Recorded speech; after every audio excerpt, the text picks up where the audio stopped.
जिनों में ओ सारे तीर्थ धाम आपके चरणों में है। गुरुदेव प्रणाम आपके चरणों में।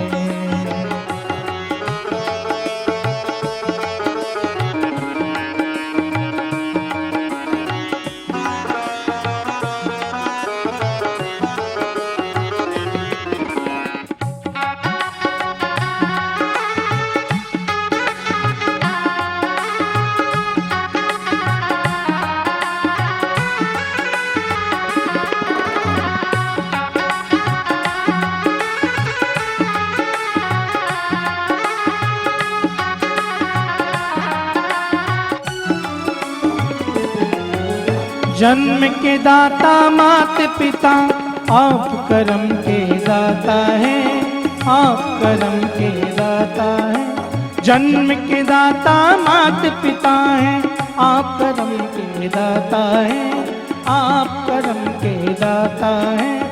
आप मिलाते हैं ईश्वर से, आप कंठ शारदा माता है। जो भी मुख से वचन कहे वो वचन सिद्ध हो जाता है। जो भी मुख से वचन कहे वो वचन सिद्ध हो जाता है, वो वचन सिद्ध हो जाता है। गुरु ब्रह्मा है गुरु विष्णु से बड़ा न कोई।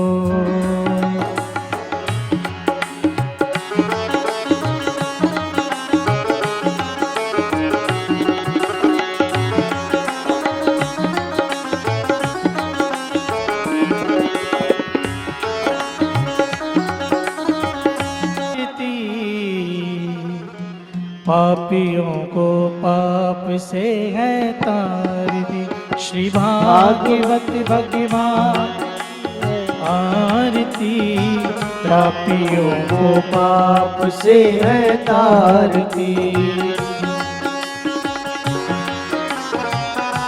बड़े भाव से जय हो।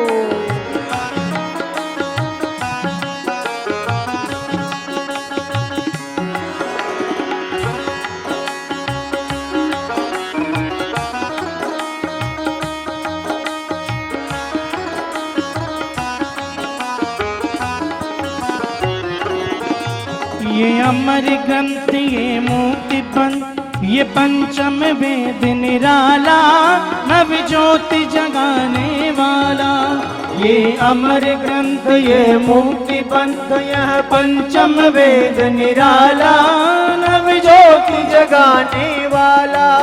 हरि राम यही हरि धाम यही, हरि नाम यही हरि धाम यही, जग के मंगल की आरती।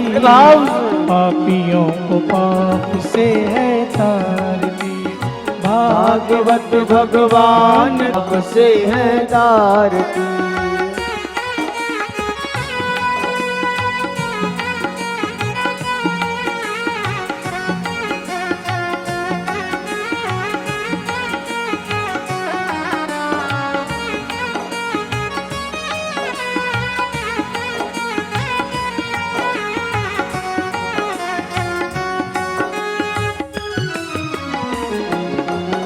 ये शांति गीत पावन पुनि पापों को मिटाने वाला, हरि दर्श कराने वाला। ये शांति गीत पावन पुनीत पापों को मिटाने वाला, हरि दर्श कराने वाला, हरि दर्श कराने वाला, हरि दर्श कराने वाला। ये सुख करणी ये दुख हरणी, यह सुख करणी यह दुख हरणी, श्री मधुसूदन की आरती। पापियों को पाप से है तारती, भागवत भगवान की है आरती। पापियों को पाप से है तारती। ताली सेवा करते हुए बड़े भाव से जय हो।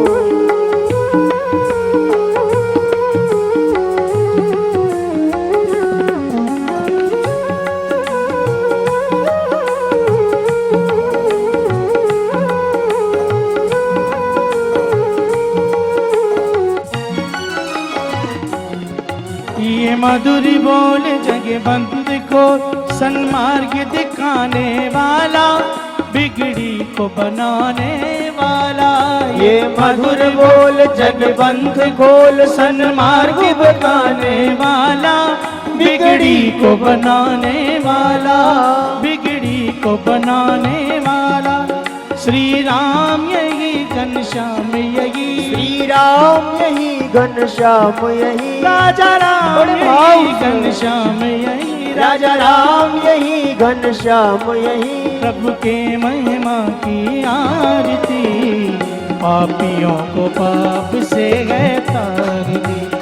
भागवत भगवान की है आरती, पापियों को पाप से है तारती। है तारती, है तारती, है तारती ये आरती, है तारती, है तारती, है तारती ये आरती। श्री भागवत भगवान की है आरती, पापियों को पाप से है तारती, पापियों को पाप से है तारती, पापियों को पाप से है तारती। को शांति अंतरिक्ष को शांति पृथ्वी शांतिरापः शांतिरोगदः शांति वनस्पतयः शांति विश्वे देवाः शांति ब्रह्म शांति सर्वगुण शांति शांतिरेव शांति सामा शांतिरेधि। मंत्र पुष्पाण्यादाय प्रार्थये धरि ओम जग्नेन जग्नमय दंत देवास्तानि धर्माणि प्रथमान्यासन्न तेह नागम महिमानः सचन्ते पूर्वे साध्याः सन्ति देवाः सेवन्ति गावगुणा। श्री राधे राधे गोविंद गोविंद राधे गोविंद गोविंद राधे श्री गोविंद राधे गोपाल राधे गोविंद राधे गोपाल। बोलिए सद्गुरुदेव भगवान की, सियावर रामचंद्र भगवान की, श्री गौरी शंकर भगवान की,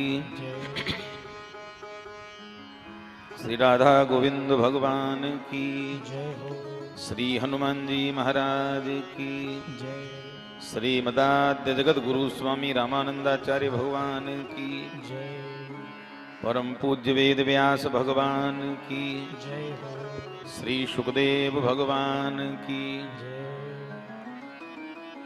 परम पूज्य स्वामी श्री विष्णुदास जी महाराज की, विप्र समाज की, भक्त समाज की, श्री अयोध्या धाम की, श्री अवध बिहारी कुंज सरकार की, श्री सरजू महारानी की, भारत माता की, बस्ती माता की, सनातन धर्म की। जय जय श्री सीताराम, जय जय श्री राधे श्याम। नमः पार्वती पतये, हर हर हर महादेव शिव। हरिशरणम निखिल प्रपंचोपादान, सर्वाधिष्ठान, सर्वतंत्र स्वतंत्र, गो विप्र संत प्रतिपालक विश्ववंद्य महाराजाधिराज भगवान श्री सीताराम जी की अहेतु की करुणा कृपा से भगवान की कथा के परम रसिक अनंत बलवंत श्री हनुमान जी एवं परम पूज्य गुरुदेव भगवान की भावमयी उपस्थिति में त्रिभुवन का कल्याण करने वाली सकल लोक पावनी भागवती भागीरथी जो परम पूज्य श्री महंत श्री विष्णुदास जी महाराज की पावन सन्निधि में इस पावन धरा पर प्रवाहित हो रही अनवरत ऐसी कथा मंदाकिनी में अवगाहन करने के लिए उपस्थित भगवान श्री सीताराम जी के अनुग्रह विग्रह परम पूज्य श्री विष्णुदास जी महाराज, भगवान श्री सीताराम जी के चरण रस रसिक भक्त प्राण श्रद्धालुगण, भक्तिमती माताओं, आचार्य वृंद, ब्राह्मण देवता, संगीतकार बंधुगण, इस कथा के प्रमुख यजमान, अति स्नेही भगवत चरणानुरागी, संत चरणानुरागी श्रीमान राम स्वरूप जी खोरानिया, आपका समस्त परिकरगण, इस पावन प्रांगण में अलक्षित रूप से लिखा वीक्षरन्तुं मनः चक्रे योगमाया उपाश्रिताः।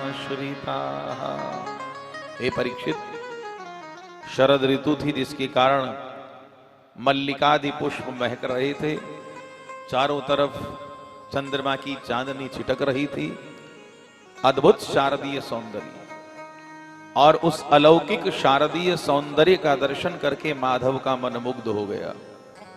योग माया उपाश्रिता, अपनी योग माया किशोरी श्री राधा जी का स्मरण करके उनके आश्रित होकर भगवान ने वेणु वादन करना प्रारंभ किया, जमुना किनारे बंसी बजाना प्रारंभ किया।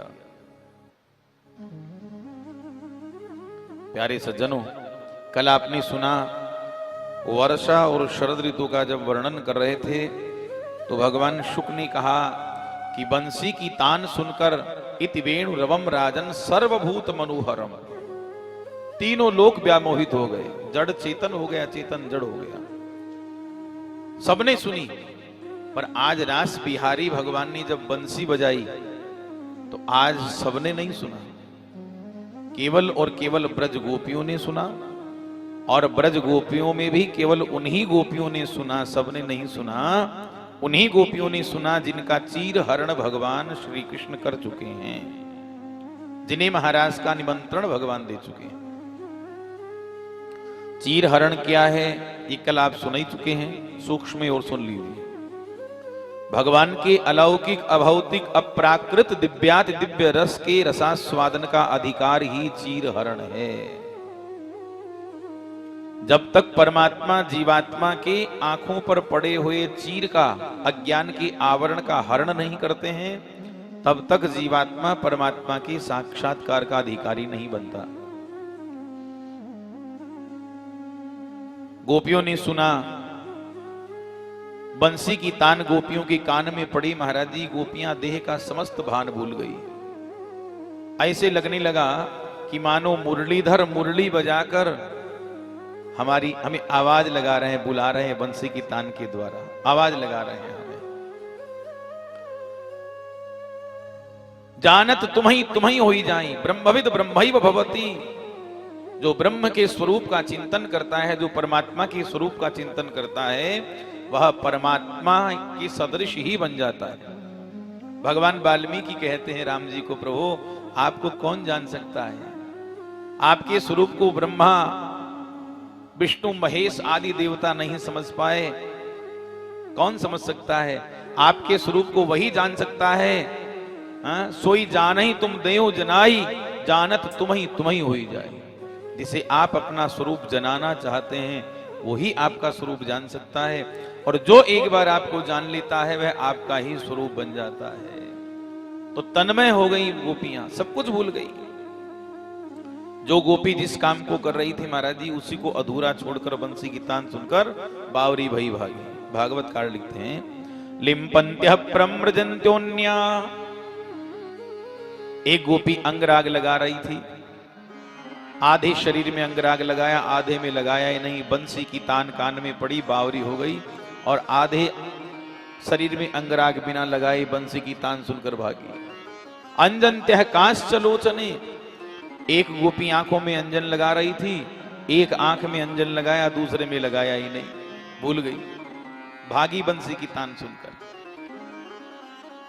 व्यत्यस्त वस्त्राभरणाः, एक गोपी वस्त्र पहन रही थी, आधे वस्त्र पहने आधे पहने ही नहीं, और अर्धनग्नावस्था में बंसी की तान सुनकर बावरी भई भागी।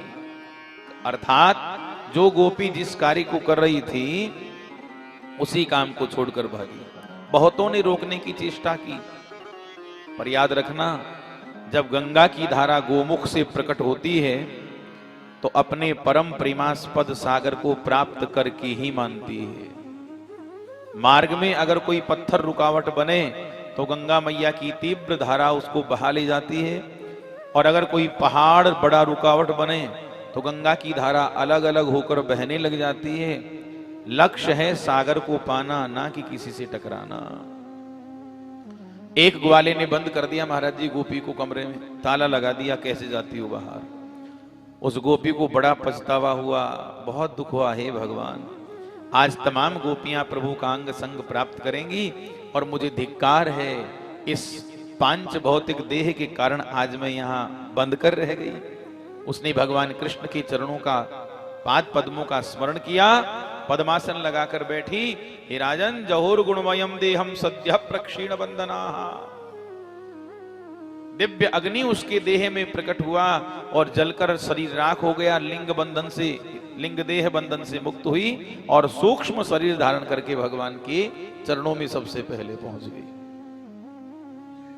परीक्षित को संदेह हुआ, कहा गुरुदेव एक बात बताइए, कृष्णम विदुः परंकांतम न तो ब्रह्मतया मुने गुण प्रवाहो परमस्तासाम गुणधियां कथम।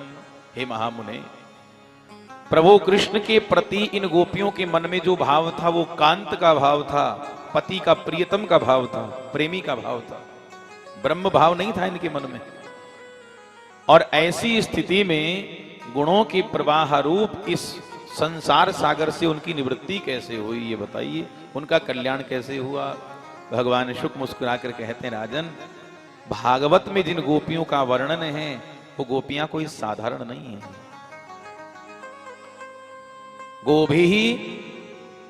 गोभीन्द्रियैहि कृष्ण रसम पिबती सा गोपी, जो अपनी प्रत्येक इंद्रिय से कृष्ण रस का पान करे उसे कहते हैं गोपी। आप श्रीधाम वृंदावन में, ब्रज में जाकर देखिए, आपको ऐसे ऐसे महात्मा मिलेंगे जो स्त्री की तरह श्रृंगार करके गोपी भाव में भगवान बिहारी जी के सामने नाचते नृत्य करते हैं। भाव वो एक भाव है, संतों के अलग अलग भाव हैं। कोई कहते हैं भगवान जब मत्स्यावतार लेकर प्रकट हुए सत्यव्रत को कृतार्थ करने के लिए, तो मत्स्य भगवान के रूप पर मत्स्य कन्याएं मोहित हो गईं। आज वे ही मत्स्य कन्याएं गोपियां बनकर आई। उनके भाव आया मन में कि हम भगवान की प्रेमिका बनकर सेवा करें। कई संत कहते हैं बलि के यहाँ भगवान जब वामन रूप धारण करके गए तो वामन भगवान के रूप पर मोहित हो गई दैत्य कन्याएं, उनके मन में प्रेयसी का भाव जागृत हुआ। आज भगवान ने उनको कृतार्थ किया, वो दैत्य कन्याएं गोपियां बनकर आई। अच्छा महाराज जी, पद्म पुराण में जो बंशीधरी टीका है भागवत जी की, उसमें भाष्यकार भगवान लिखते हैं कि भगवान श्री राम जब दंडकारण्य में गए, राम जी इतने सुंदर थे कि उनके अलौकिक रूप माधुरी को देखकर जितने भी दंडकारण्य के संत थे परमहंस, वो सब मोहित हो गए। तदा महर्षय सर्वे दंडकारण्यवासिनः दृष्ट्वा रामं हरिं तत्र भोक्तुमैच्छन् सुविग्रहैः। उन महात्माओं के मन में भाव आया कि हमारा कितना सौभाग्य हो यदि हम भगवान की प्रेमिका बनकर, इनकी प्रेयसी बनकर सेवा करें, हमारा तो जीवन सफल हो जाए। अब उस समय तो राम जी मर्यादा पुरुषोत्तम थे, पर आप तो जानते हैं भगवान को कहते हैं भक्तवांछा कल्पतरु, ये यथा माम प्रपद्यन्ते तांस तथैव भजाम्यहम्। भगवान की जो जैसे भजता है, सेवा करता है, भगवान उसकी इच्छा जरूर पूरा करते हैं उसी भाव में।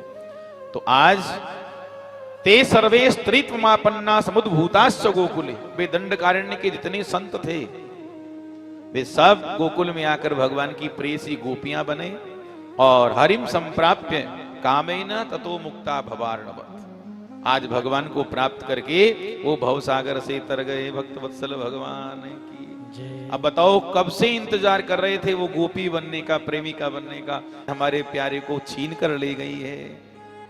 उसके प्रति ईर्ष्या भाव गोपियों के मन में जागृत हो गए। कौन है जो हमारे प्रियतम को हमसे बिछो करके ले गई है।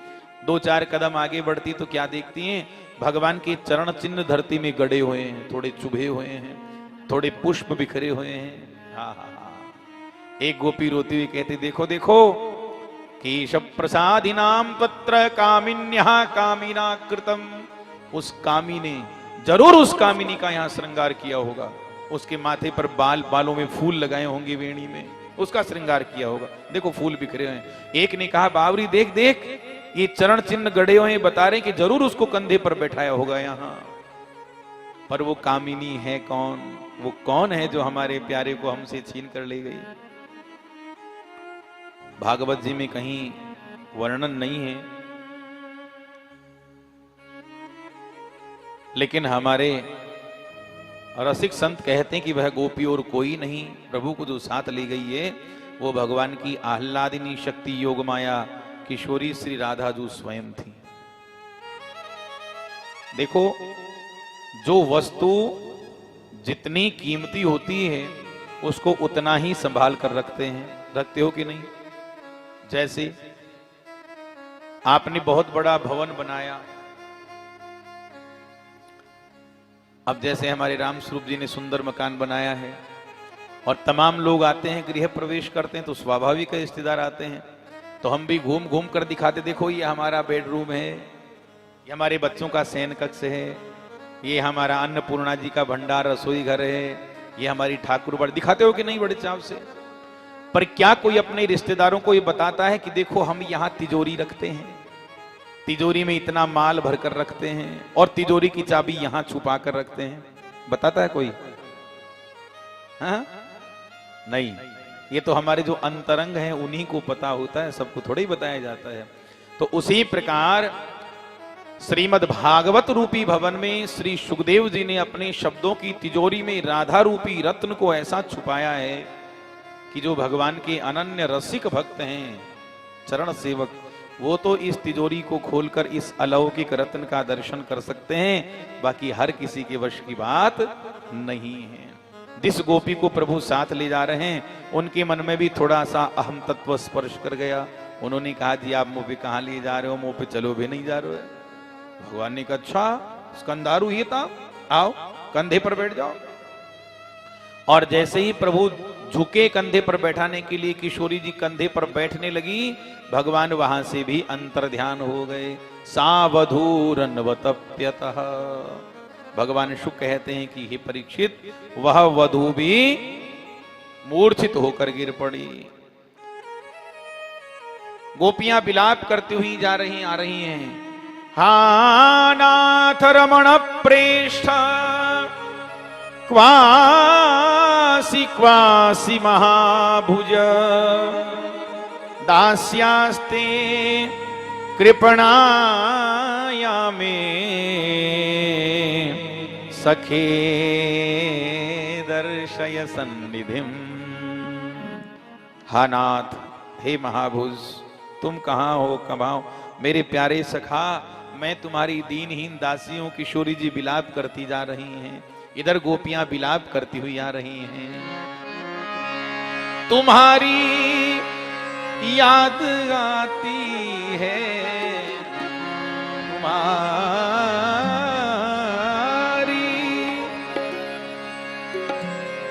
याद आती है, बताओ क्या करें मोहन, बताओ क्या करें आज मोहन इनको ले आएंगे, मान तो याद आ रही जमा।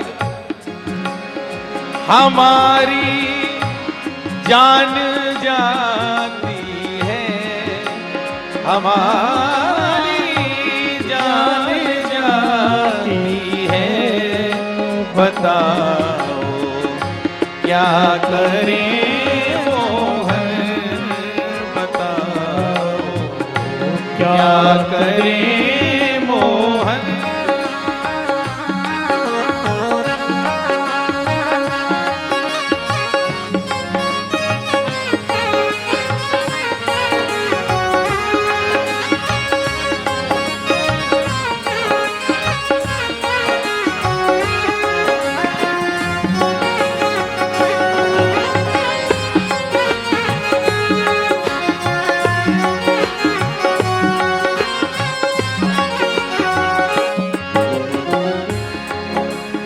सुबह और शाम आती है, रात भर वो रुलाती है।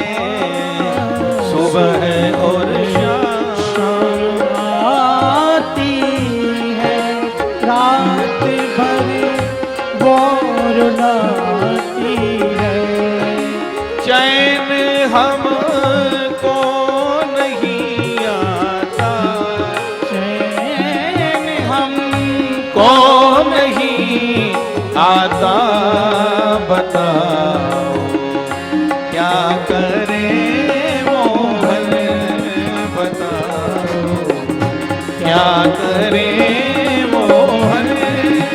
तुम्हारी याद आती है, हमारी जान जाती है, बताओ क्या करें मोहन, बताओ क्या करें।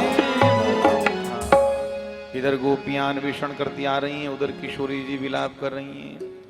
और जो गोपियों ने किशोरी जी को रोते देखा, गोपियों के मन को थोड़ी शांति हुई। चलो जागती हमारी भई, वाई गतियां की भई। राधा जी समस्त गोपियों को साथ लेकर जमुना किनारे पधारती हैं।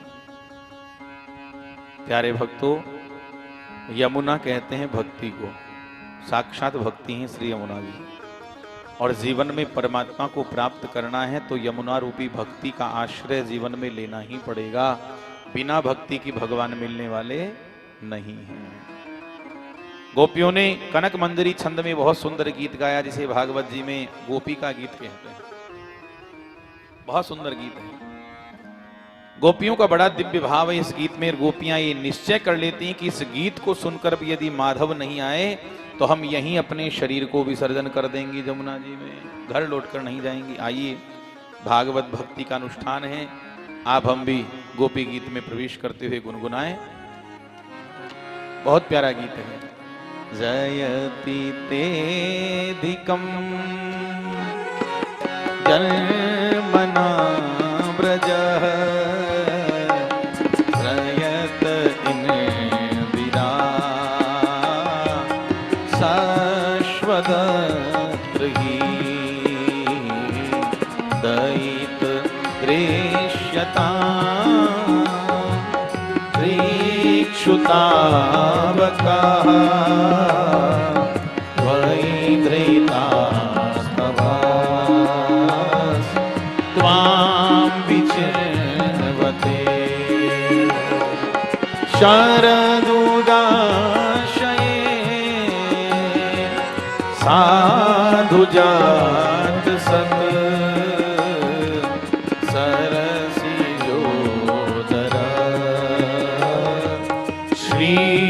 श्रीमुषादृशा सूरतनाथ ते शुल्क दासिका वरद निघ्नतो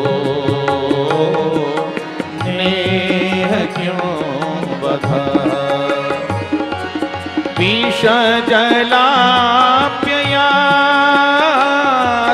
व्याल राक्षसात् वर्षमारुता वैद्युतानलात् वृषमयात्मजा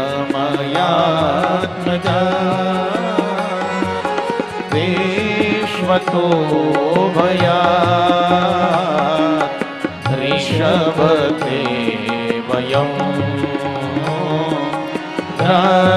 रक्षितामुः न खलु गोपिका नन्दनो भवान् अखिल देहिनाम् अंतरात्मदृक् विखन सार्थितो विश्वगो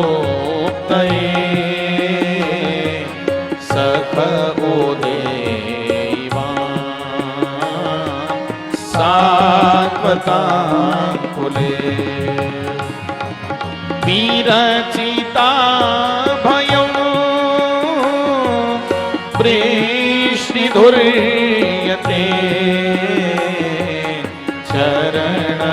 चरणमीयुषा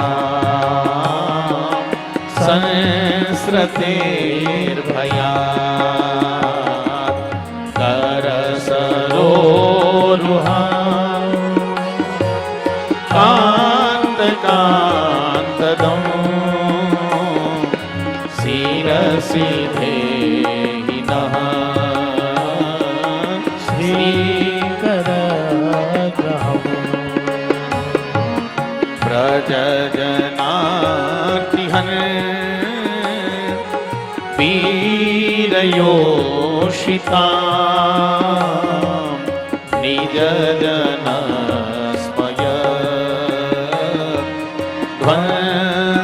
ध्वंसनस्मिता भज सखे भवत् किं करिहि स्मनो जलरोहाननम्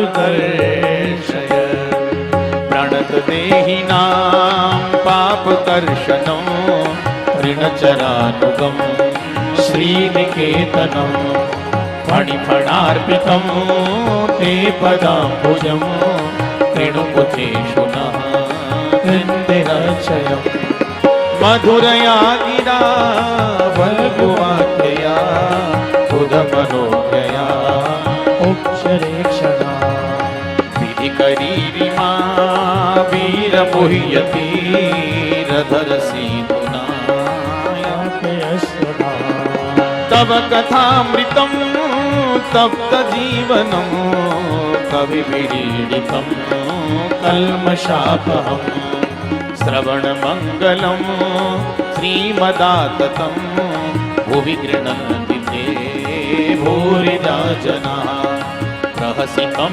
प्रियं प्रेमवीक्षणं विहरणं च ते ध्यानमङ्गलं रहसि संविदो यारिदि स्पृशः कुहकनो मनः क्षोभयन्ति चलसि यद्व्रज चारयन् पशो नलिन सुन्दरं नाथ ते पदं शीलतृणाङ्कुरैः सीदति न कलिलतां मनः कान्त गच्छति दिनपरीक्षये नीलकुन्दलैर्वनरुहाननं बिभ्रदामृतम् घनरजस्वलं दर्शयन् मुहुर्मनसि नः स्मरं वीरयोषितं प्रणतकामदं पद्मजार्चितं धरणिमण्डनं ध्येयमापदे चरो शोकनाशनं स्वरितवेणुना सुष्ठुचुम्बितम् पितरागवे स्मारणं नृणा पितरवीरना ते धरावृतम् हटति यद्भवानन्निकाननं त्रुटियुगायते छटा हमारे सुखदेव भगवान बिखेर देते हैं। भगवान कृष्ण की इस नृत्य लीला को नृत्यमयी शैली में भगवान वर्णन शोधनम यत्ते सुजात चरुणां पुरुहं स्तनेषु की जय हो। कितना पवित्र भाव है ब्रज गोपियों का। गोपियां कहती हैं क्या बात बोलो थे ठेकेदारा का काम ए छे हाल दाव को ना पण दवा को इंतजाम पहली करे छे सर्दी ने लागे बाबा जी हैं?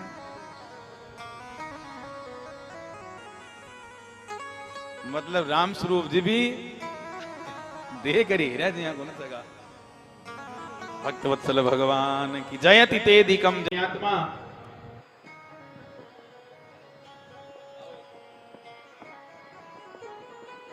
और एक वे होते हैं जो महाराज जी किसी से प्रेम नहीं करते हैं, वो 4 श्रेणी के होते हैं। आप्त काम, पूर्ण काम, अकृतज्ञ और गुरुद्रोही। आप्त काम वे परमहंस होते हैं जो अपने शरीर से ही प्रेम नहीं करते, वो संसार से क्या प्रेम करेंगे। एक होते हैं पूर्ण काम, जिनकी सारी कामनाएं पूरी हो चुकी हैं, वो भी किसी से प्रेम नहीं करते हैं। एक होते हैं अकृतज्ञ, ये स्वार्थी होते हैं, जब तक काम नहीं निकलता तब तक प्रेम करेंगे, काम निकलने के बाद तुम तुम्हारे हम हमारे। और एक चौथा श्रेणी का अकृतज्ञ गुरुद्रोही, जो अपने से प्रेम करने वाले प्रेमी को भी लूटने में कसर नहीं छोड़ता, वो गुरुद्रोही। गोपी भगवान की तरफ देखकर मुस्कुराती, लगता है चौथे वाले हो तुम। प्रभु ने कहा अच्छा हम तुम्हें गुरुद्रोही दिखते हैं? बोले गुरुद्रोही का लक्षण तो और नहीं क्या है कन्हैया, हम तुम्हारे लिए सब कुछ त्याग कर आधी रात में तुम्हारे पास आ गई। हाँ? भाई परिवार कुटुंब पति घर बार सब छोड़ दिया और तुमने हमें इतना रुलाया इतना तड़पाया, ये गुरुद्रोही का लक्षण नहीं तो और क्या है। भगवान मुस्कुराकर बोले सत्य कहूं गोपियों, मेरे वियोग में जितनी तुम तड़पी हो रोई हो, मैं भी कम नहीं तड़पा, मैं भी उतना ही तड़पा हूं। गोपी ने हंसकर कहा एक नंबर के महा झूठे हो, बचपन से आदत पड़ी है तुम्हारी झूठ बोलने की, अभी सुधरी नहीं। हे श्याम सुंदर, अगर तुम्हें हमारा वियोग होता तो क्या हमें ऐसे रुलाते ऐसे तड़पाते? भगवान मुस्कुराकर कहते हैं मेरी प्यारी गोपी हो, सत्य कहूं बिना संयोग के बिना विप्रलंब के संयोग पुष्ट नहीं होता। अगर रात की अंधियारी ना आए तो दिन की प्रकाश का कोई महत्व नहीं है। जीवन में दुख ना आए तो सुख का कोई महत्व नहीं है। वृक्ष की सुखद छाया का अनुभव तब आनंद आता है जब हमारा शरीर खूब धूप में तपा हो। तो सुख दुख संयोग वियोग रात दिन ये तो एक दूसरे से जुड़े हुए हैं। पर एक बात कहूं, स्त्री के लिए भगवान कहते हैं स्त्री के लिए सबसे बड़ी कसौटी है उसकी लोक लाज, और तुमने तो हमारे लिए अपना सब कुछ त्याग दिया। हे सतियो, मैं सत्य कहता हूं, लोहे की बड़ी बड़ी बेड़ियों से छूटना आसान है, निकलना आसान है, पर दुर्धर गेह श्रृंखला घर गृहस्थी की बेड़ियों से आसक्ति की बेड़ियों से निकलना बड़ा कठिन है।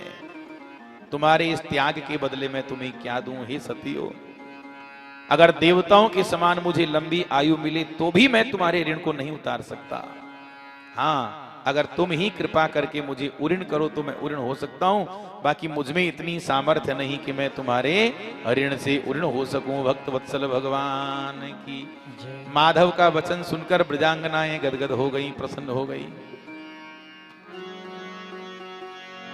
भगवान जितनी गोपियां हैं रास मंडल में उतने ही रास बिहारी बनकर प्रकट हुए। दोई दोई गोपी बिच बिच माधव, अलौकिक नृत्य ब्रजांगनाओं के साथ भगवान ने किया।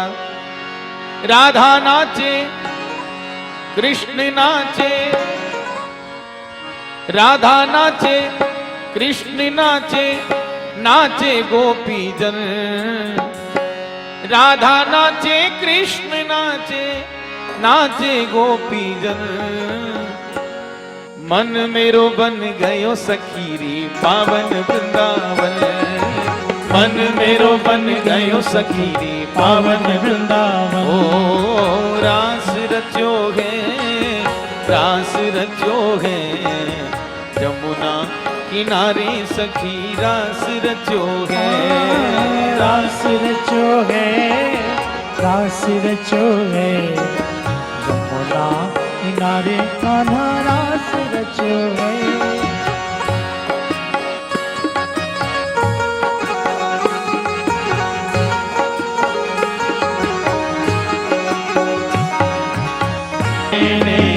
बंसी वारे ने कमली वारे ने ऐसा जादू डाला, रंग दूजा चढ़ता नहीं। कमली वारे ने ऐसा, बंसी वारे ने ऐसा जादू डाला, रंग दूजा चढ़ता नहीं।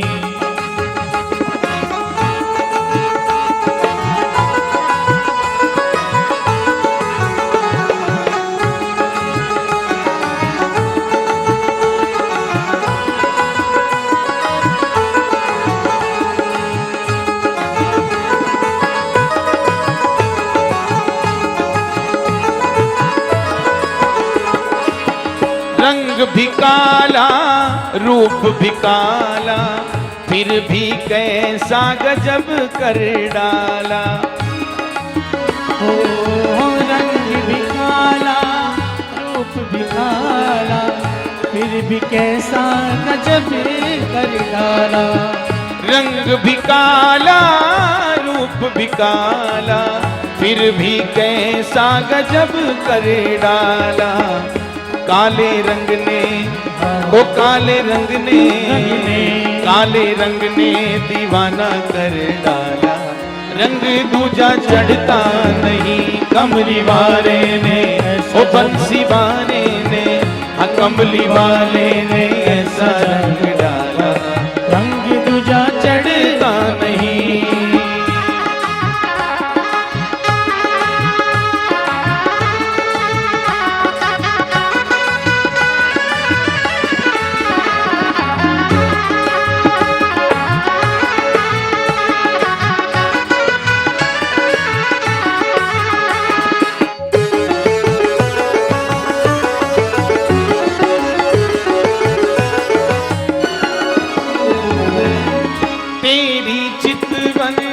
तिरछी अदाएं जिस पर मेरा दिल ये फिदा है।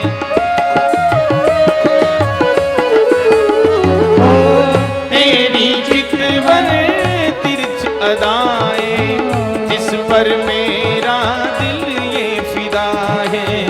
श्याम प्यारे ने ओ श्याम प्यारे ने, श्याम प्यारे ने हमें मार डाला। रंग दूजा चढ़ता नहीं बंसी वाले ने, ओ श्याम प्यारे ने, बंसी वाले ने कैसा जादू डाला।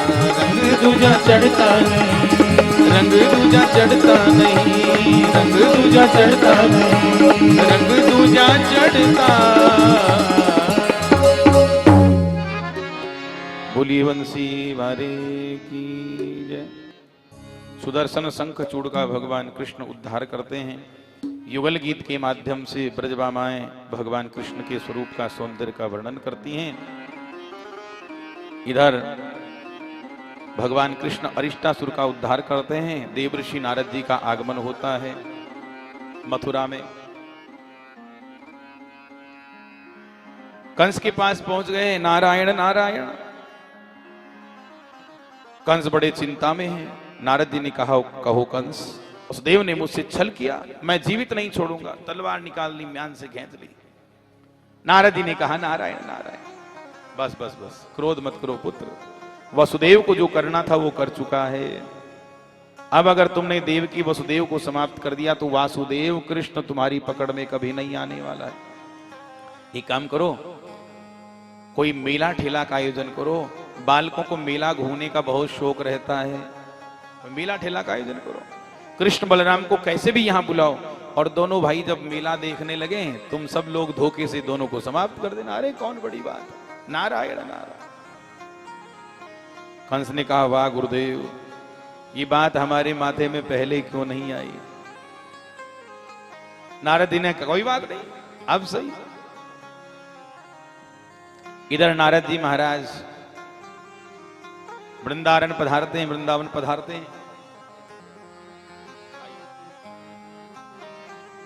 भगवान की शरण में आए, प्रभु ने प्रणाम किया। आइए आइए देवर्षि, आजकल कहाँ रहते दिखता। अरे सरकार क्या बताएं, इतने प्रवृत्ति आप तो जानते हैं, प्रपंच कितने पीछे पड़े हुए हैं हमारे। अच्छा कहो नारद जी क्या समाचार। कहा सरकार समाचार तो कोई खास नहीं है, पर ये बताइए आप पापी कंस को कब मारने वाले हैं। भगवान हंसकर कहते हैं हम भला किसी को कौन मारने वाले हैं। नारद जी, पापी अपने ही पाप कर्म के कारण अपनी मृत्यु का बीज बोता है। पर हाँ इतना जरूर है, अब कंस की पाप का घड़ा भर चुका है। नारद जी बड़े प्रसन्न हुए और पराभक्ति का वरदान कंस से प्राप्त करके देवर्षि नारद जी वहां से प्रस्थान करते हैं। इधर अक्रूर जी को बुलाया है। कंस ने अक्रूर जी को प्रेरणा देकर ब्रज भेजा है। अक्रूर जी मन में विचार करते हैं कि लगता है इस पापी को पता चल गया है श्री कृष्ण इसका काल है और ये कितना अभागा है। पता लगने के बाद भी अपनी मृत्यु को निमंत्रण दे रहा है, मौत को बुलावा भेज रहा है। कहा सरकार अब लोग मनोरथ तो बहुत करते हैं, मनोरथान करो तुच्चैर जनो दैवहतानपि। हम ये कर लेंगे, ये कर लेंगे, वो कर लेंगे, पर होता वही है जो भगवान की इच्छा होती है। अब आप स्वामी हैं, हम सेवक, कोई बात नहीं, आपकी आज्ञा का पालन करना हमारा धर्म है। प्यारे सज्जनों, रात भर बड़े प्रसन्नता से चिंतन करते रहे श्री अक्रूर जी महाराज, और प्रातः काल, उषा काल में प्रातः काल अक्रूर जी का रथ प्रेम की नगरी वृंदावन के लिए प्रस्थान कर गया। भक्तवत्सल भगवान की। इधर व्योमासुर नाम का दैत्य आया, उसने कहा सरकार हमको भी एक बार अगर मिल जाता अवसर तो अच्छा रहता। भगवान को मारने के लिए आया, भगवान ने व्योमासुर का उद्धार किया। केसी नाम का दैत्य घोड़ा बनकर आया, भगवान ने उसका भी कल्याण कर दिया। सियावर रामचंद्र की जय। इधर वृंदारण्य में पहुंच गया है अक्रूर जी का रथ, और अक्रूर जी, सायंकाल का समय देखिए क्या बात। एक बात है यहाँ, बड़ी सुंदर प्रश्न है। प्रातः काल श्रीधाम, मथुरा से श्रीधाम वृंदावन के लिए अक्रूर जी का रथ रवाना हुआ।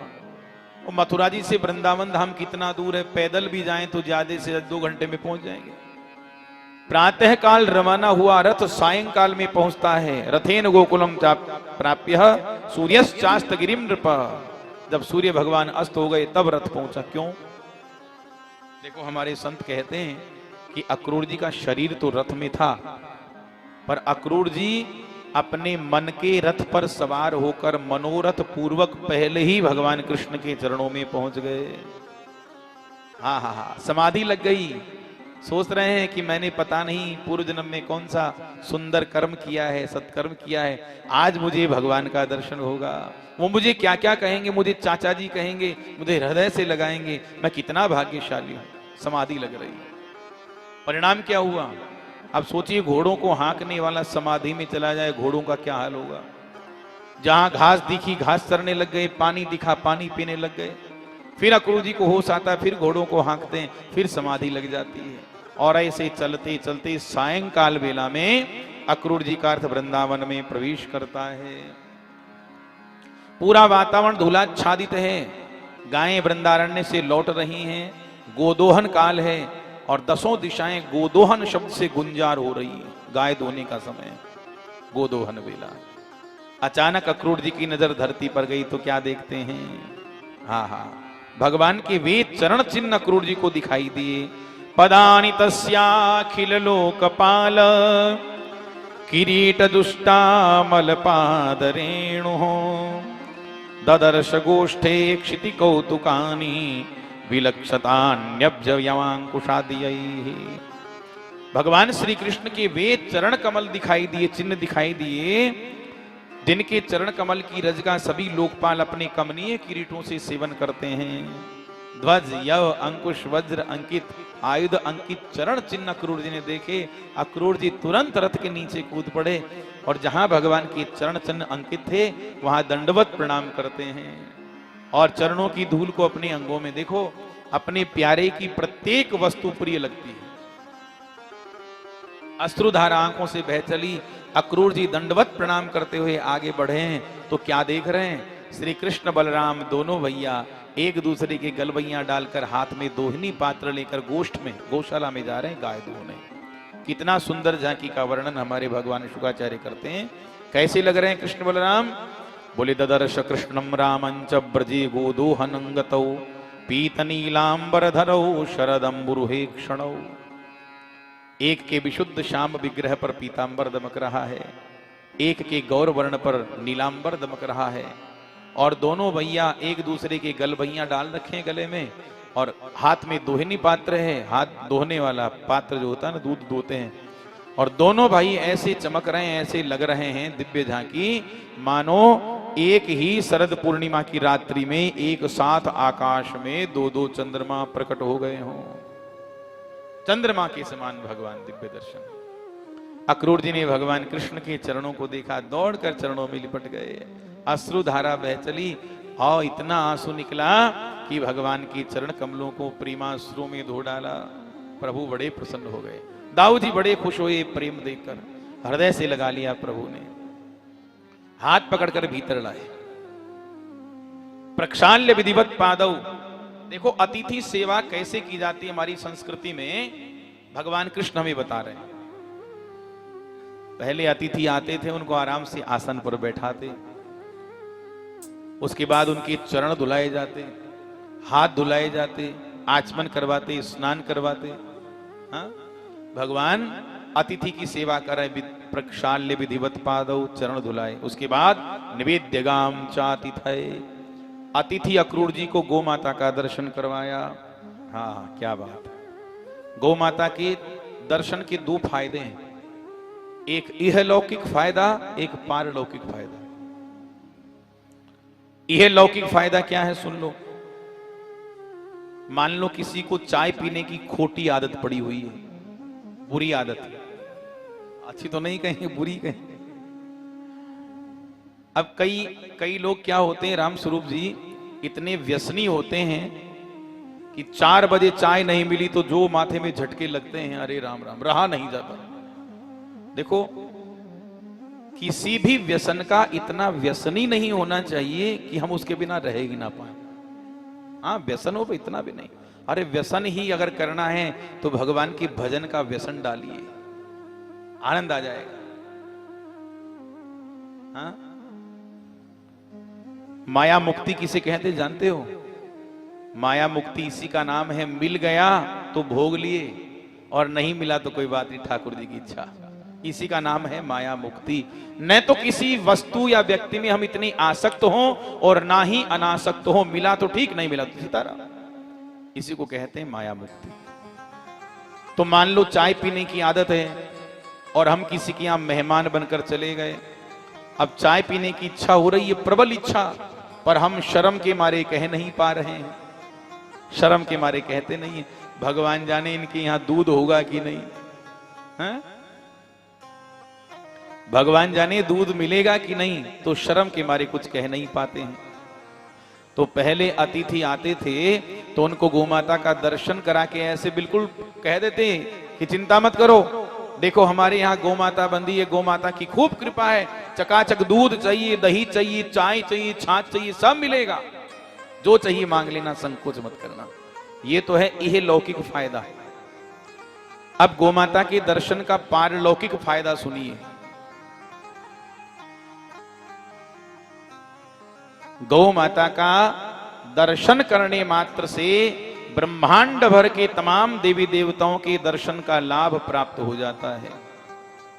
गौ माता की सेवा करने मात्र से ब्रह्मांड भर के जितने देवी देवता हैं उन तमाम देवी देवताओं की पूजा का लाभ प्राप्त हो जाता है, सेवा का लाभ। क्यों? महाभारत में प्रसंग आता है महाराज जी, गौ माता ने तमाम देवी देवताओं को अपने अंगों में विराजमान कर दिया, स्थान दे दिया, निवास दे दिया। अब थोड़ी विलंब हो गया, लक्ष्मी मैया को आने में देर हो गई। लक्ष्मी मैया ने आकर कहा, हे गौ माता, आपने सबको स्थान दिया है, अब बताइए हमारा स्थान कहाँ है? गौ माता ने कहा, भाई देखो लक्ष्मी जी, अब बात ऐसी है कि अब हमारा कोई अंग तो खाली रहा नहीं, सब देवता बैठ गए, अब हमारा गोबर शेष बचा है और तुम चाहो तो हमारे गोबर में निवास कर सकती हो। लक्ष्मी जी प्रसन्न हो गई, गौ माता के गोबर में प्रवेश कर गई। गोमये वसते लक्ष्मी पवित्रा सर्वमंगला। गोमाता के गोबर में लक्ष्मी मैया का निवास है। जिस घर में आज भी गोमाता के गोबर से चौका लगता है, उस घर से लक्ष्मी मैया कभी जाती नहीं है, सदैव वहां विराजमान रहती है। अब आजकल तो सब भूल ही गए, ऐसी ऐसी फर्श चल गई है, कहां गोमाता का वो गाय ही देखने को नहीं मिलती। और सुनिए, गोमाता की सेवा करने से तमाम ग्रहों की पीड़ा से मुक्ति प्राप्त हो जाती है। गोमाता के शरीर पर हाथ फेरेंगे, आपको हम लिख कर दे रहे हैं, कोई लिख कर नहीं देगा, हम आपको निश्चय पूर्वक लिख कर दे रहे हैं, भले लिखवा लो हमसे। आपने 3-4 महीने प्रातः काल गोमाता के शरीर पर हाथ फेरा, आपके शरीर में कितना भी भयानक अस्थमा होगा, पुराने से पुराना अस्थमा या चर्म रोग होगा, वो तुरंत ही शांत खत्म हो जाएगा। 3-4 महीने हाथ फेरने मात्र से, 10-20 मिनट हाथ फेरिए, पुराने से पुराना अस्थमा खत्म, चर्म रोग समाप्त। क्या नहीं देती गोमाता हमें, हाँ? आपसे क्या मांगती है?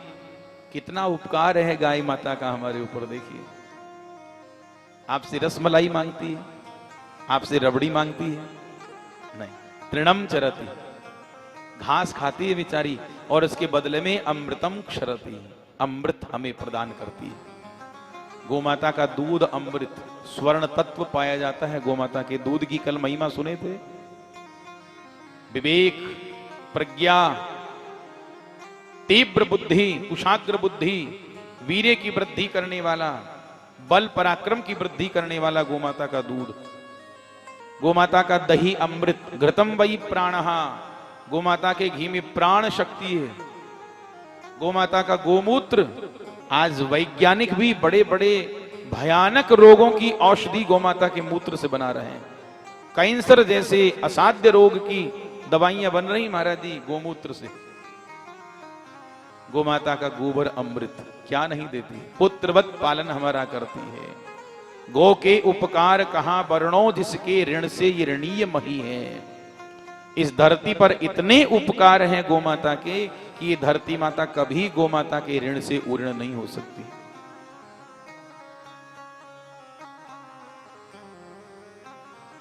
तो गोमाता का दर्शन यदि प्रातःकाल हम कर लें उठते ही, तो तमाम अमंगलों का नाश हो जाता है, पूरा दिन मंगलमय व्यतीत होता है। आप गोमाता का दर्शन करके जाइए, किसी भी काम से आप जा रहे हैं, आपकी यात्रा मंगलमय होगी और आपका कार्य निश्चित सिद्ध होगा। गोमाता का दर्शन करके जाएंगे तो उसी गोमाता के संरक्षण में आज हमें अपना जितना हम सहयोग दे सकते हैं वो सहयोग देना चाहिए। प्यारे सज्जनों, गोमाता कोई पशु नहीं है, वो ब्रह्मांड भर की मां है। हम रामकृष्ण भगवान की आराधना करते हैं, हमारे इष्ट हैं रामकृष्ण, पर हमारी गोमाता तो रामकृष्ण भगवान की भी आराध्या है। रामकृष्ण भगवान गोमाता की आराधना करते हैं। भगवान का तो वंश ही गोमाता की कृपा से चला, राम जी का। हाँ? तो इस गोवंश के संवर्धन के लिए, संरक्षण के लिए सबको आगे आना चाहिए। ये पुण्य, इस धरती पर अगर कोई प्रत्यक्ष देवता है तो गोमाता। कितना सरल देवता है। हाँ? एक करें गौ की नित सेवा, काटत एक गरो। एक भक्त गोमाता की सेवा करता है रोज श्रद्धा से, और एक है कसाई जो गला काटता है, जो गला काटता है। देखिए गोमाता कितनी सरल देवता है। सो दुविधा गौ मन नहीं मानत, देवत दूध खरो। एक तो गला काटता है और एक सेवा करता है, पर गोमाता दोनों को बराबर स्नेह करती है। दूध निकालने के लिए चाहे कसाई बैठ जाए गला काटने वाला, चाहे भक्त बैठ जाए, गोमाता दोनों को बराबर दूध देगी। बिल्कुल भी भेदभाव नहीं है। आप बताइए, इससे सरल कोई देवता हो सकता है? आज उसी गोवंश की संरक्षण में, संवर्धन में आप हम सबको आगे आना चाहिए। अरे सोचिए, लोग 100, 50, 200 रुपया तो रोज खाकर थूक देते हैं, हम जहां तक समझते हैं। गुटखा खाते हैं, 15-15, 20-20 रुपया का गुटखा आता है। बीड़ी का, अरे भाई बीड़ी को बंडल करता गाँव जे हैं कि बैठा थे बीर धरती बीरा सुखाली को ने कता गाँव जे देखा, बताओ 25 रुपया को। अरे राम राम। और कई जोधा तो यहाँ का 2-2, 3-3, 4-4 बंडल फूंक दे दिन में। बोलो 100-100, 200 रुपया फूंक जाते हैं।